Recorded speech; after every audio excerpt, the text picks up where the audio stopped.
Now what we can do is switch over and go ahead and do a virtual LUT on this display and see how good it could look if we applied a 3D LUT to the signal path.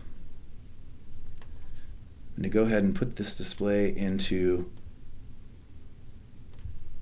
the custom mode, which is the largest color gamut available.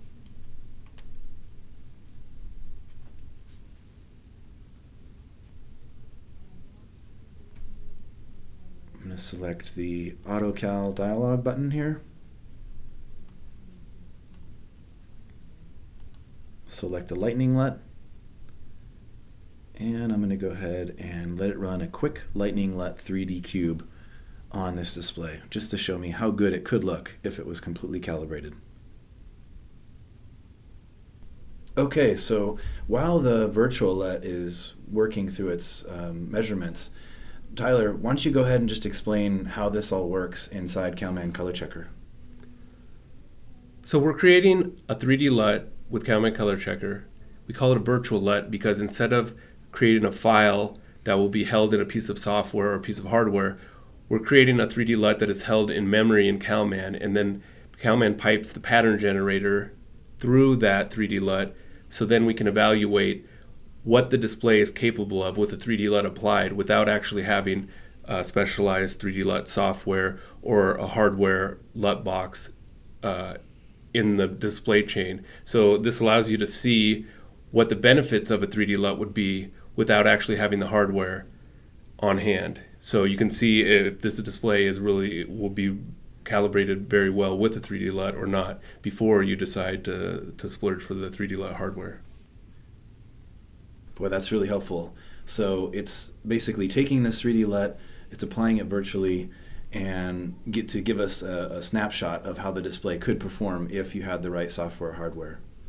Okay, so let's say you did want to have the right software or hardware. What would we need to make this happen? You could either use a software program that holds 3D LUTs, say like Assimilate Scratch, DaVinci Resolve, or After Effects, or any nonlinear editor that supports 3D LUTs, or a separate video processor or a standalone LUT box that holds the 3D LUT file.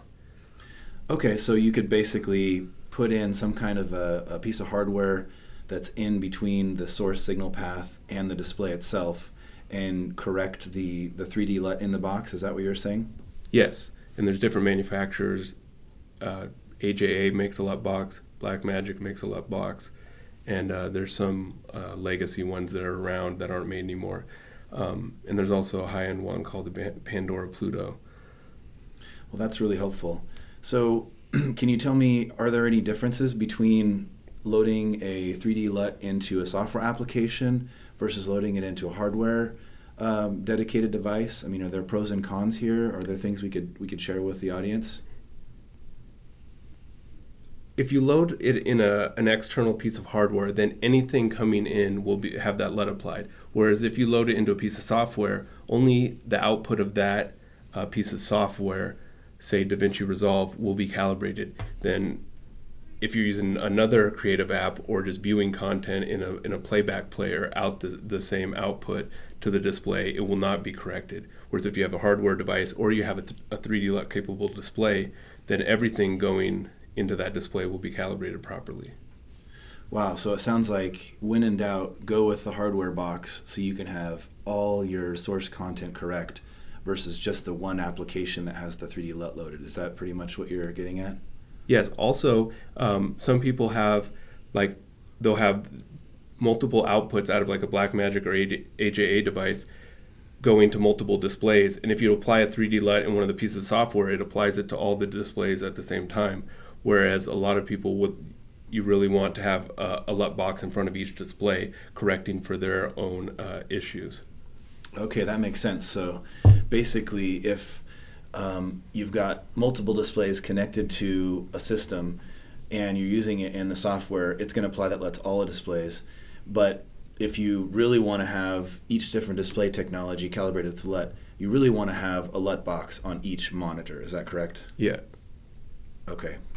All right, well, let's go ahead and take a look at this and see what we got.